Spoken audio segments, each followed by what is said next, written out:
We did a thing at a big sports facility in Fort Worth. We called it the Inhale Challenge. And we had, Versa climbers and treadmills and things like that. And we were getting people's heart rates up to about 150, 160 BPM, and then having them drink a can, and their heart rate within about a minute and a half would drop back down into normal range.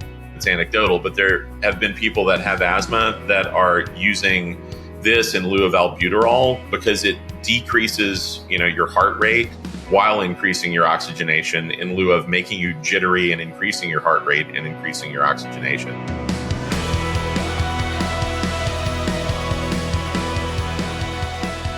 Ian Mitchell has been a very popular podcast guest of mine. He's been on the show twice. You're now a three-peater, Ian. Congratulations. Woohoo! We've talked about, like frog poison, ozone suppositories, breaking performance records, reversing Alzheimer's, quantum biology. Ian's come out to my house and visited and even showed me how to change the flavor of chicory coffee at a local Creole restaurant and beyond. He is a wealth of knowledge, just in the trenches daily. He's got patents on a variety of different products that you've probably tried out there in the nutrition and biohacking industry. He developed the first viable gamma ray shielding system for use on spacecraft and space habitats, as well as a carbon negative concrete that inhibits greenhouse gas proliferation.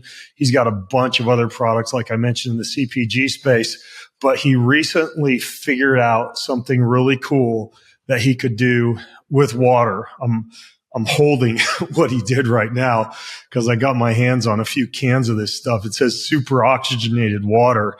And it's kind of funny because Ian will develop these things that if 99% of people on the planet developed and sent to me, I would be like, bullshit. But he actually knows his way around science better than just about anybody I know.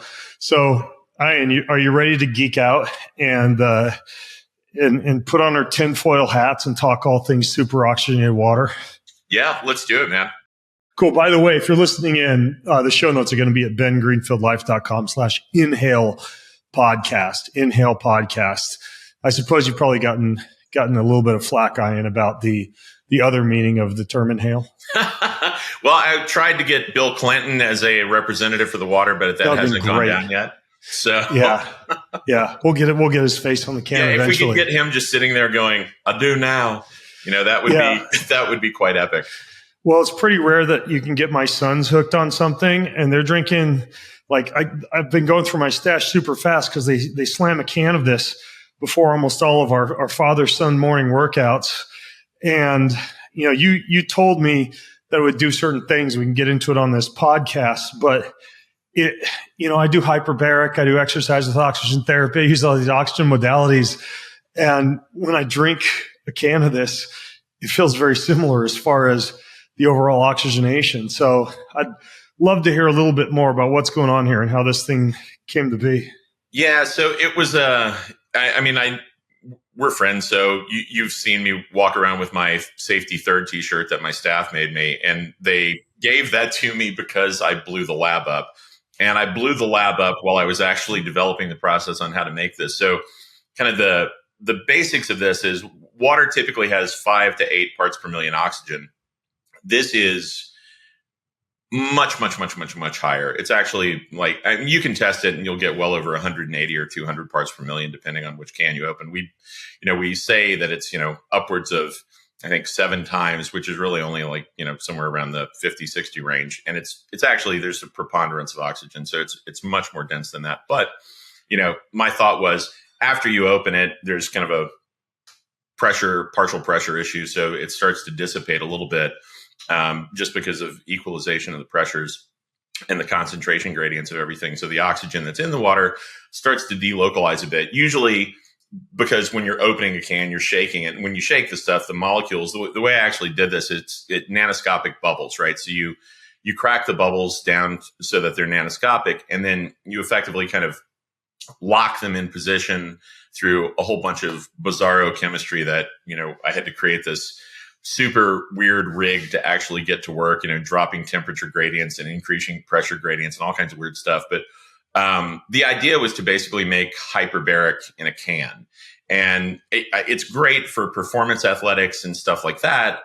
But really, to me, the big benefit is for cancer therapeutics, right? Because cancer is an anaerobic condition, and so if you can, that's why hyperbaric therapy is so phenomenal for people with cancer, because in a state where there's just a ton of oxygen, it inhibits proliferative rates of cancer, and so if you do HBOT therapy, it helps with that. HBOT, for people who don't know, that's hyperbaric oxygen, where you climb into the chamber with the pressurized oxygen and you breathe oxygen from a mask. Yeah, and so that forcibly pushes oxygen up. If you have it's called a soft shell chamber, you can usually go up to like 1.3, 1.4. If you've got a hard shell like I have here at the lab, you can go, to 3 atmospheres of pressure. And so that's 3 times the standard atmospheric pressure, but you do it with pure oxygen and you push it into your system, or you can do it the way a researcher named Shaya Fradi in Israel did, which I'm sure you know that study because it was a longevity study. And they showed kind of regression of a lot of the biological markers of aging by doing hyperbaric therapy, 2 atmospheres of pressure, 90 minutes a day, 5 days a week. And it squeezes oxygen into your tissues. And they did it in an air environment. So they increase the pressure of the air, and then you breathe directly through a cannula and you breathe pure oxygen with intermittent breaks of 5 minutes every 20 minutes. And so I know that everybody doesn't have access to that kind of stuff because the chambers are stupid expensive. And I have to admit, I do hyperbaric, but I don't get anywhere close to 90 minutes, 5 days a week. Yeah, well, the reality is nobody does. I mean, it's not something that fits in my lifestyle. So a lot of the things the part I like about the hacking bit of things isn't so much necessarily finding shortcuts to things, but it's finding things that are more conducive to the lifestyle that I actually lead, so I can integrate the things that I think are going to be beneficial. And in this case, I know that a lot of cancer patients don't have access to hyperbaric therapy. But if I can mimic the effects of hyperbaric therapeutics by virtue of just putting something in a can that they can ingest, that's kind of the sweet spot for me. And this, like I was saying, water typically has 5 to 8 parts per million. This is around 180-ish plus. When you drink it, your pulse ox goes up, and I know you've tested it because a lot of people have said this, and so we're wrapping up a clinical trial right now where basically we took a ton of people with pulse oximeters, and it's a simple trial, right? You mean just like it's for people who don't know the pulse oximeter, that's like the fingertip monitor that you can put on that'll measure oxygen saturation. Although a lot of, even like, I'm wearing a ring right now, a lot of these rings and wearables now will give you a proxy for that also. Yeah. And so there are a couple of ways you can do it. You can actually pull blood and check that, which is, a really accurate way to do it. But the easiest way to do it is just to put a pulse oximeter, clamp it down on your finger, and then just you sit there for, a minute, let your heart rate normalize, drink a can. And like I said, one of 2 things happens. Either your heart rate decreases or your pulse ox goes up, or sometimes both. And it's really a matter of whatever decreases cardiac loading. So your body is like this incredibly brilliant system of feedback loops. And so the feedback loops tell you and kind of inform what your body does with things. So if it takes more load off to increase your oxygen everywhere, you do that. If it takes more load off to drop your heart rate, you do that. Because one of the weird things when I first developed this, I had a can in the car and I had just finished like a really hardcore workout, and I was panting, trying to catch my breath.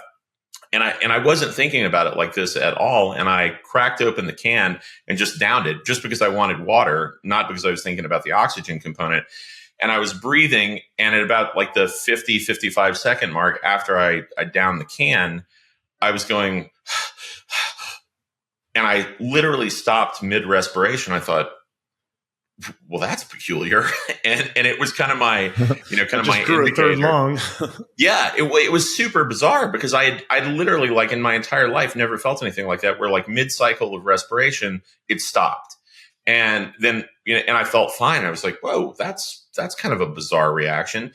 And so then I kind of started working through, the how behind that occurrence. And it was simply that your body is such a quick feedback loop that the moment you don't need to be pumping as hard to oxygenate your tissues, or in the case of post-workout, reoxygenate your tissues, it stops. And it literally just, like a line drawn in the sand, stopped at that point. And it was pretty epic. And I thought, damn, this would be great for athletics too. And so then we started testing it with like our mutual friend, Todd Shipman, who's an endurance runner. And he does those, like 200-mile runs and runs to the bottom of the Grand Canyon, then back up, then back down, then back up again. Things that would kill me. Yeah. One of those guys. Yeah. One of those guys who I don't think I have the same degree of mental metal that he does. Oh, I do. I just don't have enough time now. yeah. Well, hats off to you guys, because I think I would totally puss out on that. I don't think I could actually do that. A 200-mile run would probably crush me. But I started testing it with Todd some, and then I tested it with some free diving people, and then a bunch of things. Like a free diver who tried it, one of the guys got a 40% increase in his breath hold, which those guys are – the reason I was kind of curious to see what would happen with that kind of sport was that they're so regulated in terms of their control of oxygen, and their body is really tuned up so that it controls the flow and really kind of doles it out very, very slowly over time. And so for one of those guys who's really kind of at the peak of oxygen utilization in terms of how well they do it, to get that big of a shift after one can was kind of crazy. And then Todd, when he would go out and do things, his heart rate, and then he started giving it to his wife, and her heart rate similarly would drop into a zone even after exertion where it was like 20 points lower than it would normally be. Yeah. And by the way, just a random rabbit hole thought, because ketones are a preferred fuel for, diaphragm, heart, the brain in many cases. And because ketones are also becoming more popular amongst folks who have to hold their breath. Dr. Dominic Agostino did a lot of his early studies on hypoperfusion in divers. And I used ketones when I did a free diving course and did pre and post analyses. And I was able to increase breath hold time by 15 to 20 seconds by taking ketones prior to static breath holds versus not. I would imagine something like this would probably kind of go like turkey and cranberries with some type of ketogenic approach or the use of exogenous ketones. Yeah, well, one of the things that I can speak directly to that, because the thing when people reach out and they ask about cancer, what I typically tell them is the first thing to do is put yourself in ketosis, right? Because the primary driver for that is glucose. And so cancers basically crave sugar. And then if you block the sugars, there's kind of a secondary function where they can pull other things like glutamate and convert it through gluconeogenesis, which is just the fancy science way of saying glucose, sugar, new genesis, creation of. So it's creating new sugars from proteins. But you can block all that stuff. I tell people take curcumin, EGCG, and then throw in a little berberine. So, you're exactly right. If you put yourself in ketosis and you use the additional oxygen, that's why it's actually great. And I always tell cancer patients this, if they can get to it, for hyperbaric therapies, put yourself in ketosis, then do the hyperbaric therapy. And cancer is interesting because typically it only exists within a narrow band energetically.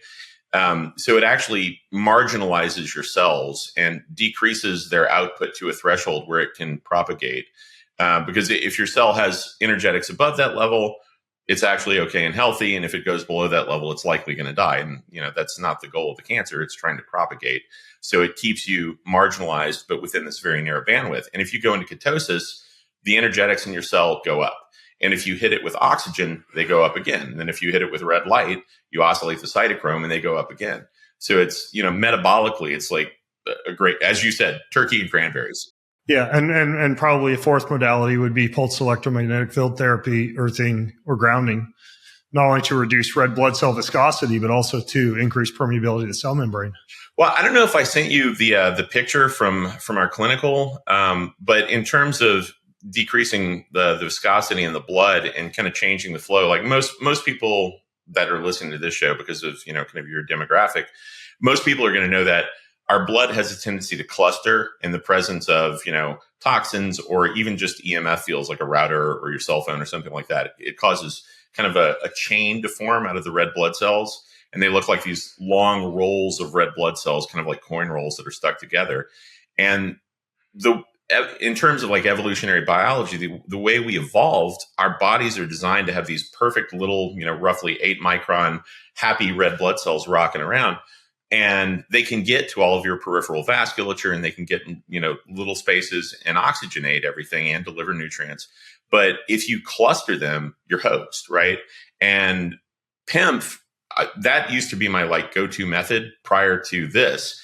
PEMF was incredible for that. But if you do this, it's the same effect, but it's a little more persistent. I'm honestly, I'm not exactly sure why it's more persistent. You mean persistent compared to pulsed electromagnetic field therapy at reducing red blood cell clumping in particular? Yeah, exactly. Interesting. Yeah. So yeah, and it's persistent for a really long time. What I typically tell people, like cancer patients and things like that, now that I have access to this, I just tell them take a can in the morning and a can at night. I'm kind of like your kids though.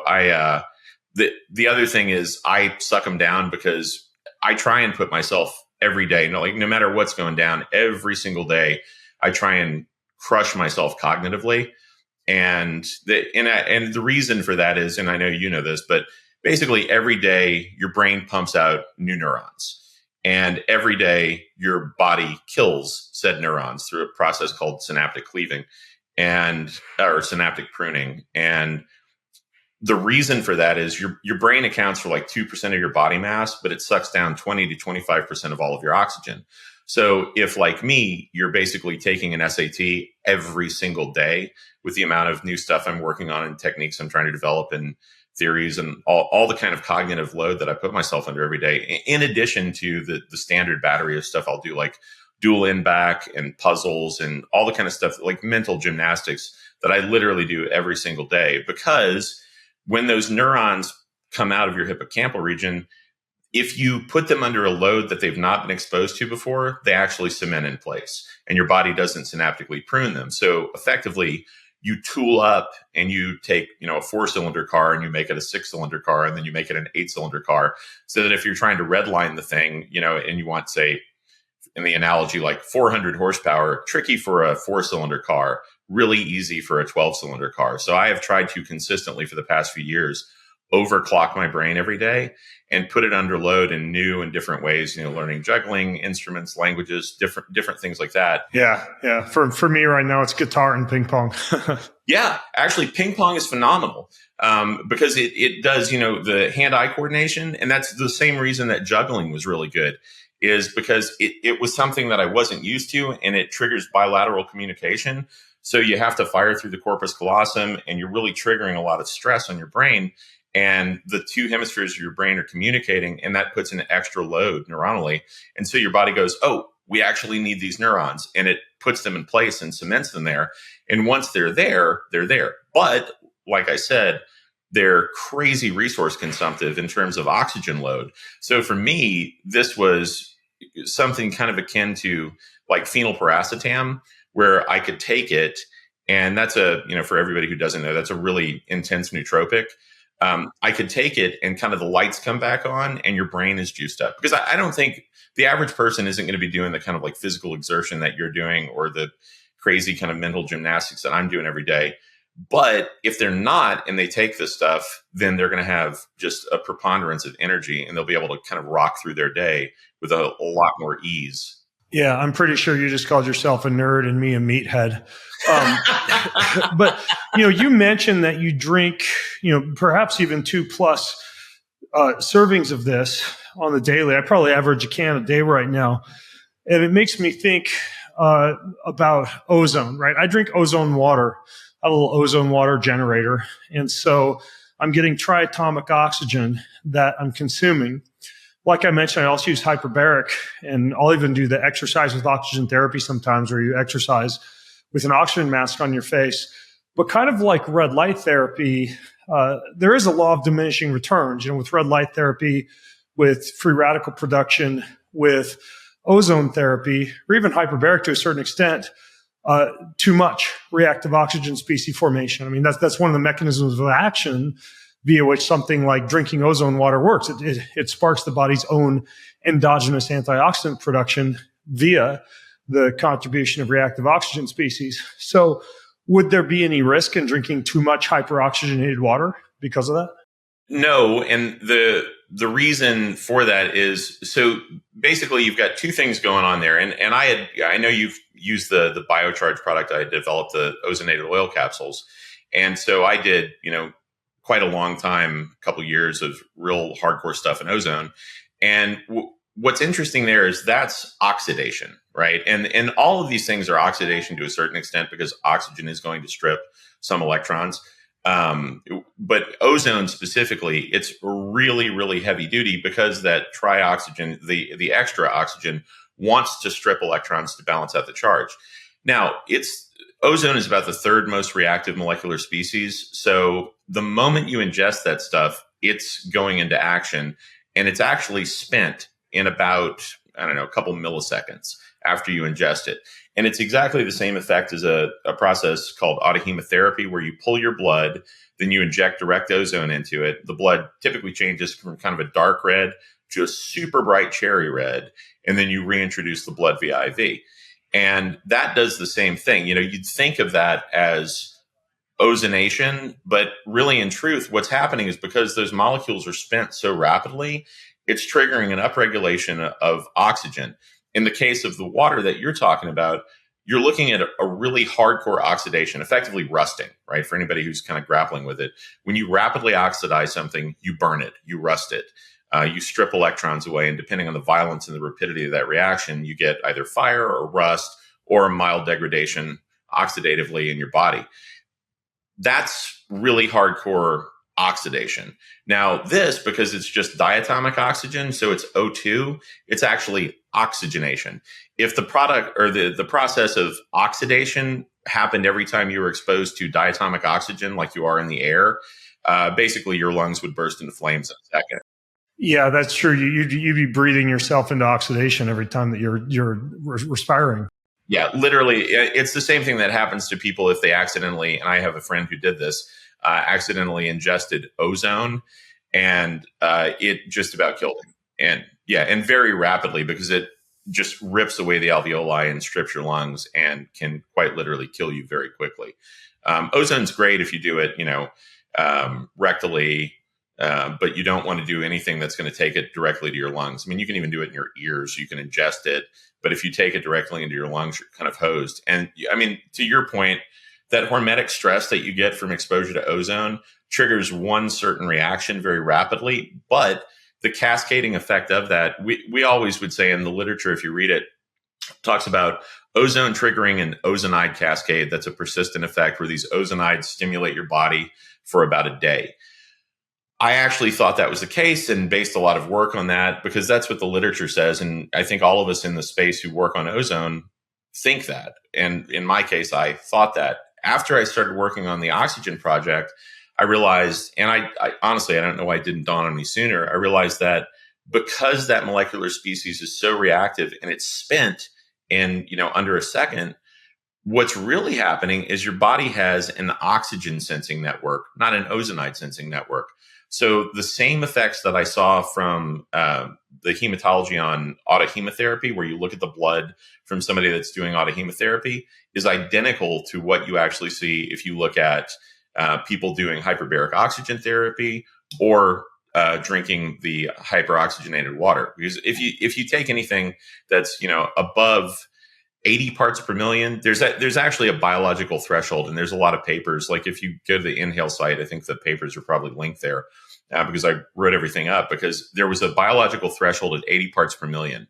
Below that, there are beneficial effects, but not really that much. If you cross over that threshold, everything kicks off. And it's kind of like saying, I'm going to boil water. Well, I heated the water up to 100 degrees 3 times.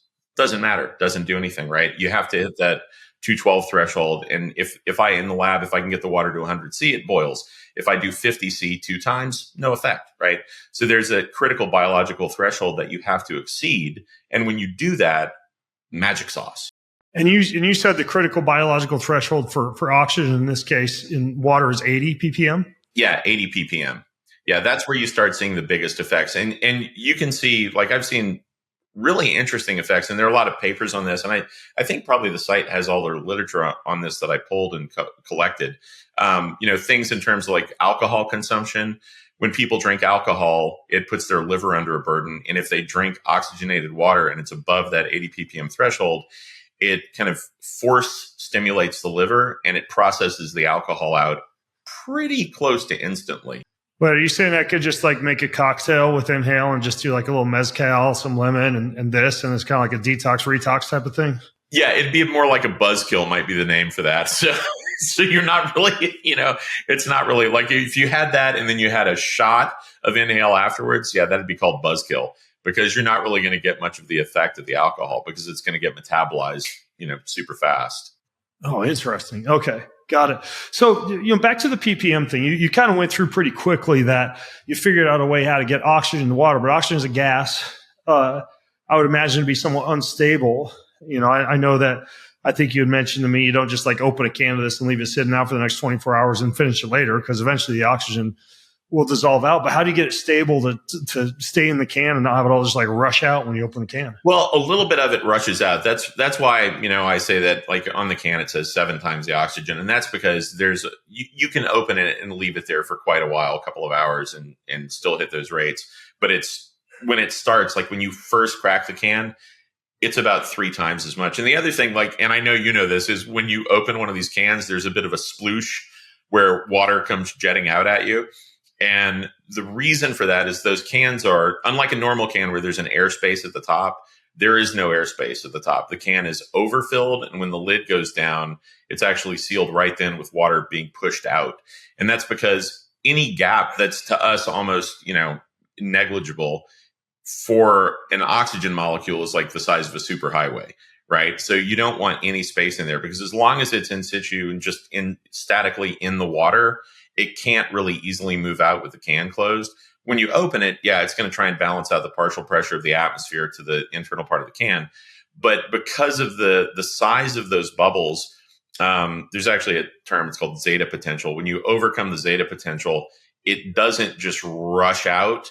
It actually has a tendency to stay there. One of the easy ways to see this effect is if you put this in a glass or in a glass bottle right out of the gate, right after you open it, it looks milky and then it turns clear from the bottom up as the nanoscopic bubbles start to delocalize and move up. And you end up with like crystal clear water, but it takes like, a few seconds. It's kind of funny you say that, by the way, because I have an Ophora water filtration system at my house now.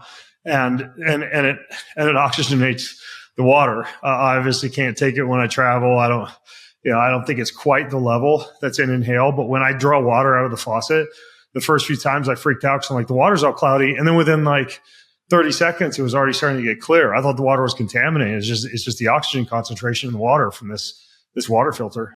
Yeah. Ophora's got a great system. I actually really like their product. It's good. It's at about, and I tested everything that I could find everywhere around the world in terms of things that were oversaturating the oxygen concentration. And Ophora was one of the top. It was at 41, 42 parts per million, which was really good.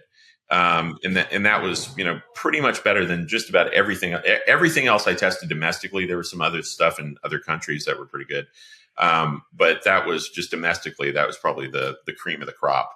Again, the unfortunate part there is if you don't hit the right threshold, it's good for you, but it's not going to do the exact same things. So it's kind of like persistently, like if you have that system in your house, rock on. It's a great system, drink that stuff all day long. Yeah. And not to mention that it's also a 14-stage filtration process. There's a lot more going on than just the oxygen with that. Well, and restructuring and crystals. Yeah. Yeah. You get the oxygen to stay in the water and then you open it. Like ideally, would you just want to chug the whole thing right away or can I leave it out for a little while? I keep it chilled because water at a lower temperature will hold more dissolved gases. So I keep it chilled and then I crack a can and down the can as quickly as I can. Like if for the trials and things like that, like if you're doing something athletic, you're going to want to down the can in like 30 seconds to a minute so that you get the biggest boost. And you can feel it. I mean, very literally, if you down it, I'm sure you've felt it. Oh yeah. I mean, I'm hopping on a flight after this. I'll slam a can like right before I go through security at the airport, just because it's so good for the vasoconstriction and drop in oxygenation that occurs during flying. Yeah, that's hilarious that you say that, man, because that's exactly what I do is I bring it and right before I board the plane, I hammer back a can and then I get on the plane because they don't have, enough oxygen on the plane. You mean right before you go through security, unless you figured out how to let them? Well, actually, yeah, because because it has the super oxygenated water on there, you can actually get it through security. I've heard that you can bring the water if you say it's like some kind of a medical thing, but do they still try and pat you down and you got to like? Well, yeah, but they'll just test it. You might spend a can because they'll crack one and test it, and then they just swab the outside of it, and you're good to go. Yeah. Yeah. Wow. Super interesting. Okay. So, in terms of the temperature, I'm assuming if you want to keep it cold, that if I wouldn't want to use this for coffee, tea, anything like that. I'm assuming heating is going to really cause the oxygen to dissolve out. Yeah, heating is basically molecules accelerating. So, that's why a microwave works. You oscillate the hydrogen bond angle and it shuffles really quickly. And the friction that's released is, that's what you're actually getting the heating from. So when you heat something up, specifically water, you make it move more rapidly, and that movement delocalizes the nanoscopic bubble. So if you think of, water has got this kind of bond angle with an oxygen at the top and the two hydrogens. This is sort of like pickup sticks where all these little diatomic oxygens stack around it and wedge themselves in. And if you jostle that, they're more likely to come out. Like this is definitively not something you want to shake, but also because if you shake a can, it will spew water the moment you open it. And if you freeze a can, it will explode. And I don't mean like minor popping of the can.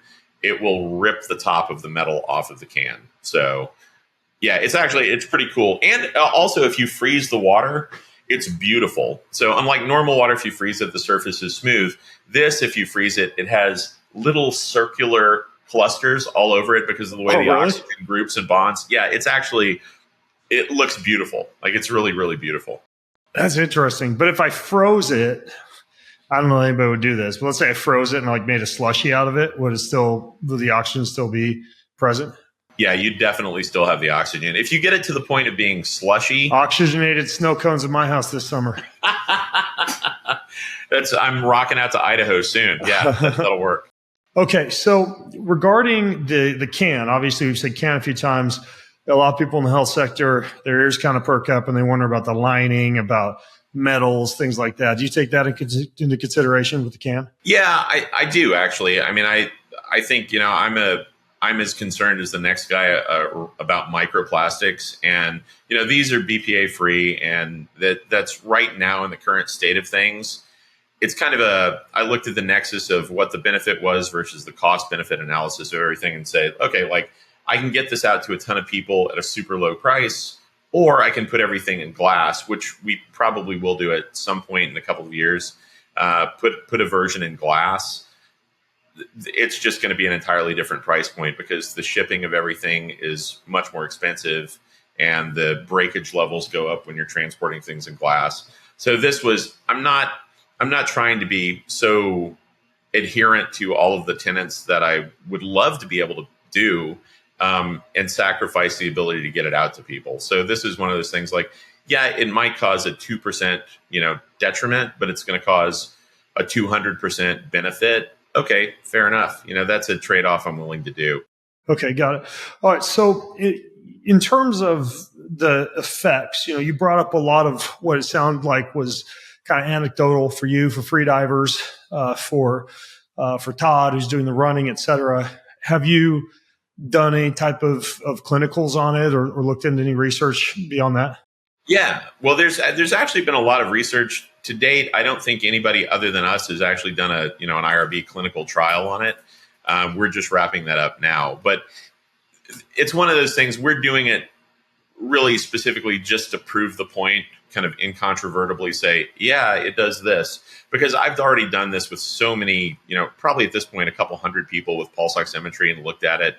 And it's always the same. And the effects are even more pronounced. We did a thing at a big sports facility in Fort Worth, and we called it the Inhale Challenge. And we had, Versa climbers and treadmills and things like that. And we were getting people's heart rates up to about 150, 160 BPM, and then having them drink a can, and their heart rate within about a minute and a minute and a half would drop back down into normal range.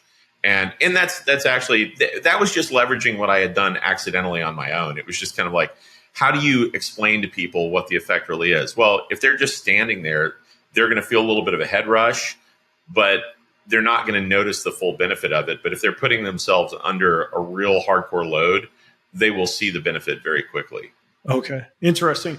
I know we got to be careful with claims. You're the guy who brought up cancer, so you already opened up at least one can of worms, pun intended. But what about a COPD? Is there any logic to the idea that this might be something useful for that? Yeah, I do.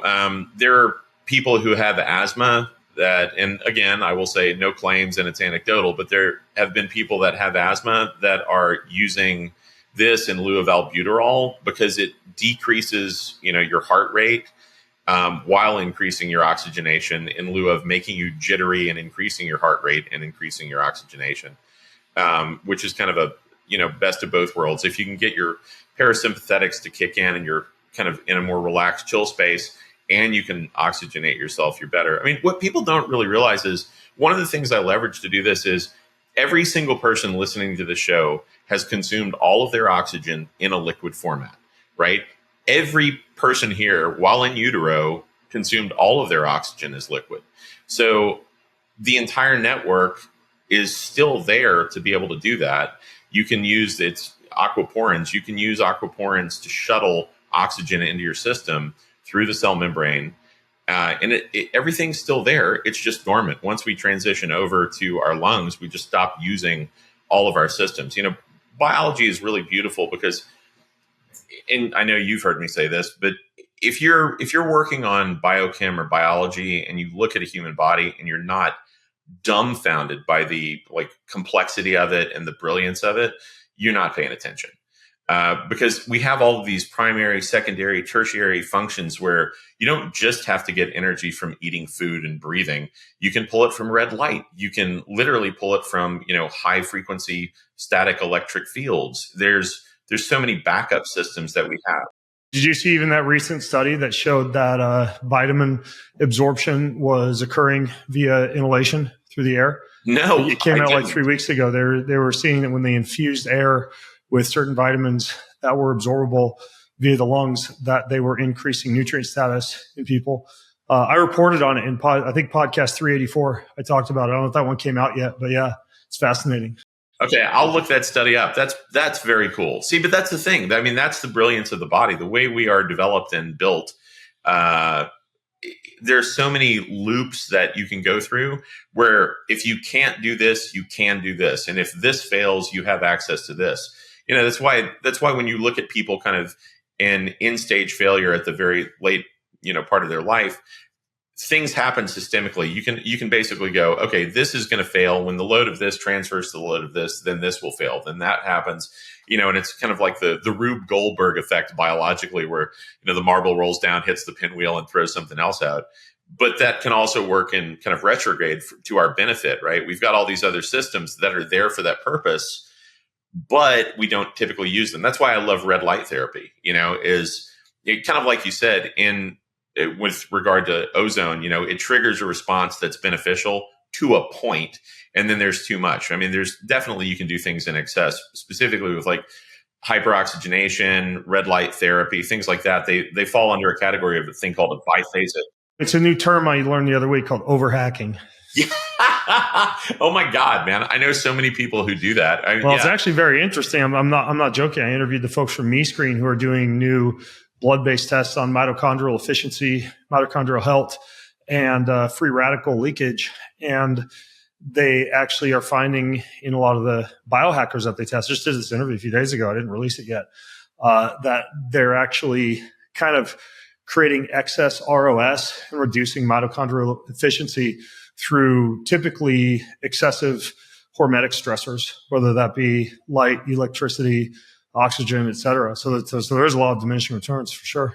Yeah, 100%. So that all that stuff, I mean, when you trigger a hormetic stressor, your body responds typically in a good way. But if you do it too much, it overloads. It's that, the term that we would use is a biphasic dose response curve. So you do something beneficial, and Mike Hamblin at Harvard did a lot of really good research on this. It's basically you put energy into the system, it helps you.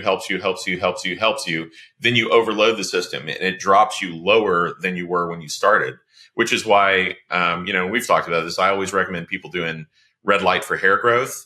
If they're going to do it just a couple minutes a day, that's fine. But if they're going to do it for a pronounced period of time, like say 20 minutes or something, 12 days on, 7 days off, 12 days on, 7 days off, because you avoid that biphasic dose response drop and you go up, then you wait, then you go up again. So instead of dropping, you plateau.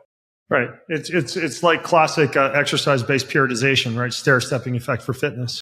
Yeah, and you see that over and over because that's how we're built. GLP-1s, a lot of people have the same response with that. They'll get on things like tirzepatide, they'll lose a lot of weight, and then they plateau. How do you break that? They refeed, right? They hit themselves with a carbohydrate load, and then they actually start moving again. But you have to allow for that plateau. Otherwise, bad things happen. Yeah, that might even be why, and I was thinking about this when you were talking about a ketogenic approach to cancer, that a guy like Thomas Seyfried has made a pretty strong case for press-pull cycling with glucose so that you don't get to a state where you don't even have enough for proper immune function or T-cell regulation. So it's almost as though you adopt a ketogenic approach, and this is typically done under medical management, but there's certain times of the ketogenic period during which you refeed with glucose. Yeah, well, and Tom Seyfried's stuff is really good because he's using a thing called DONS, which is 6-diazo-5-norleucine, and it really suppresses glutamate uptake.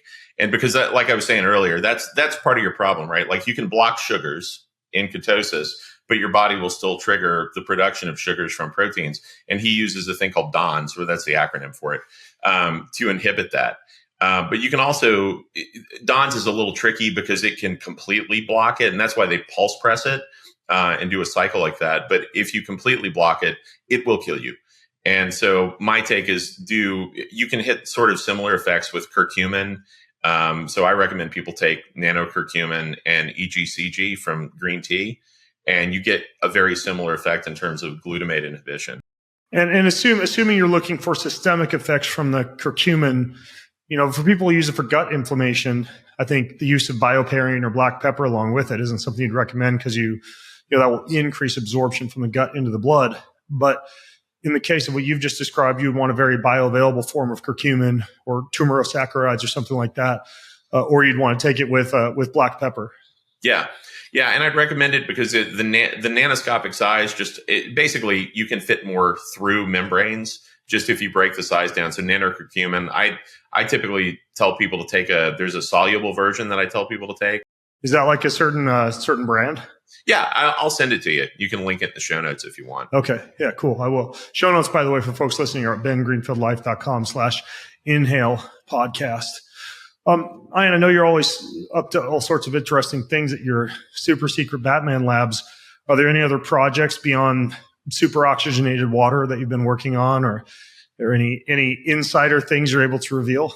Yeah. Okay. So very shortly, we've got one. It's a sleep aid and I did this because so many people have asked me about, can I do something to help with sleep? So I came up with a little shot that's a sleep aid. And initially we tested it with some of the guys at the lab, and then a couple of people who had, actually diagnosed insomnia, and it worked, right? It would actually knock out the insomniacs, and they were fine. But it changed everybody's dream quality, and it was a little too vivid. And then the people who were normal that took it, we jokingly started calling it Trank Dart. Didn't show up at the office the next morning. Yeah, there was an absence of people. Yeah, no, it just like even the people who always are up super early to exercise and everybody's on point, they couldn't move. Like they were like, dude, what are you putting in it?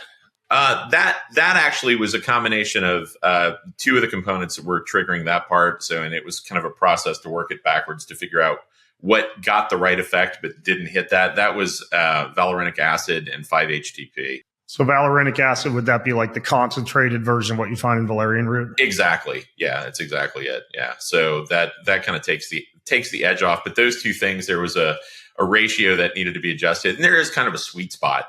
And when you hit the sweet spot, it works like a champ, puts everybody to sleep. They have good dreams, but not, like it doesn't feel like they're just waking up in another reality.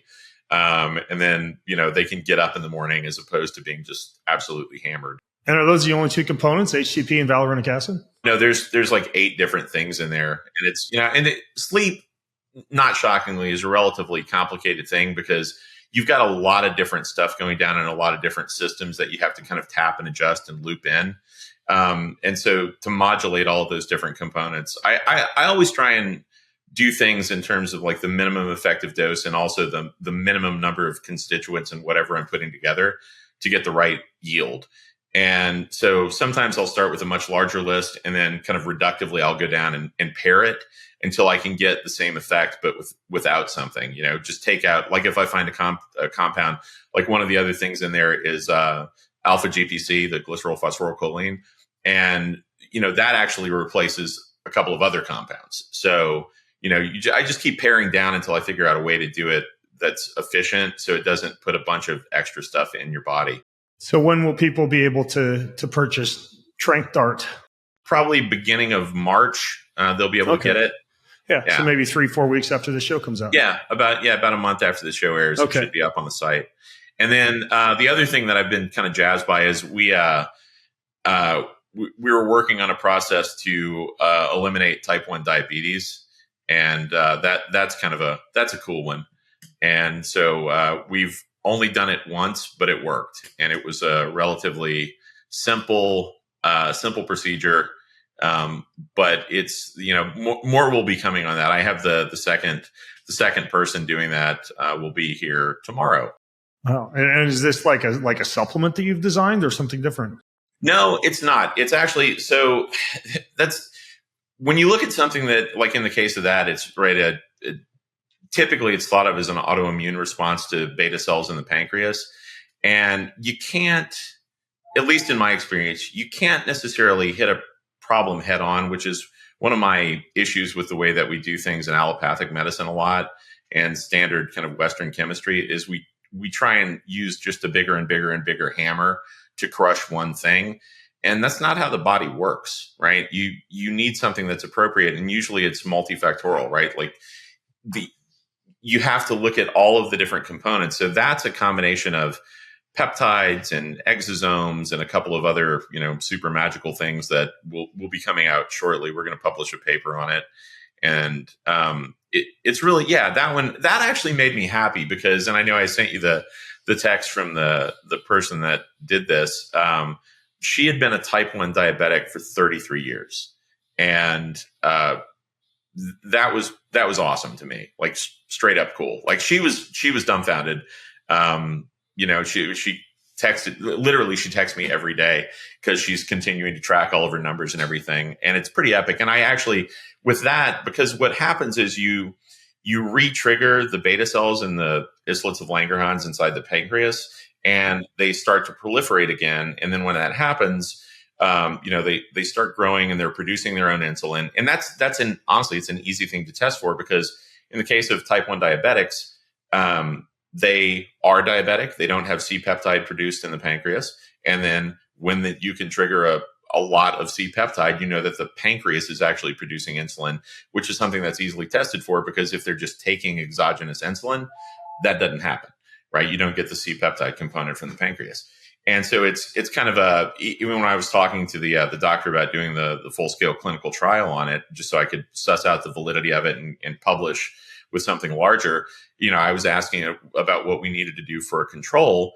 And, basically the result was we don't need a control. You have 1.8 million people in the control already. It's all of the other type 1 diabetics. It's not something that, you have like this idiopathic healing process where spontaneously you're great again and you're all healed. That just doesn't happen. So if you take someone who's type 1 and you trigger a cessation of their type 1, then you're back. And it's an interesting process because there were a lot of components that sort of blew me away after the fact that I just never thought about. Like one of them was the woman who had the procedure after the fact. She was texting me about her blood sugar numbers, and she said, "I smelled a fig candle from Whole Foods, and my blood sugar dropped 20 points." And I thought, wow, that's okay. That's weird. And so I texted her back and said, smell a cupcake. And so she smelled a cupcake and her blood sugar, and this was like a day later she did it so she could renormalize. Her blood sugar dropped 40 points. And I thought, what the hell? What is going on? But then I started thinking about it, like historically, the way our body evolved, the only time we would have smelled something with that much sweetness is literally if we had a very overly ripe fruit in our hand and we were about to eat it, right? So biologically speaking, there's this olfaction component that when you olfactorily trigger it, your body starts pre-digestion, right? It's getting ready for whatever you're about to consume. And that was that was a strange one. That's fascinating. And would that have been an insulinogenic response? Yeah, exactly. Wow. That's exactly what it is. Olfactory-based insulinogenic response. Huh. Yeah, exactly. Yeah, I know, right? Like that's it.